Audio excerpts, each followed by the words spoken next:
આપ મિત્રો અને વાલા સૌ મારા કાયદાની લડત માટે તમને મફત વકીલ આપીએ છીએ, એના માટે કેટલી રાખવો પડે છે, યોજવો પડે છે. એનું કારણ સોલંકી સાહેબે આપણે કીધું કે બાળકો જોડે મજૂરી કરાવવામાં આવે છે, વિરોધે બાળકના ભણતર છે.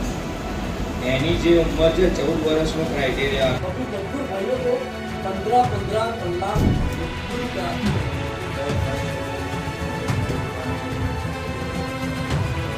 આ કારણ કે કાયદામાં કડક અમલ કરાવવામાં આવે.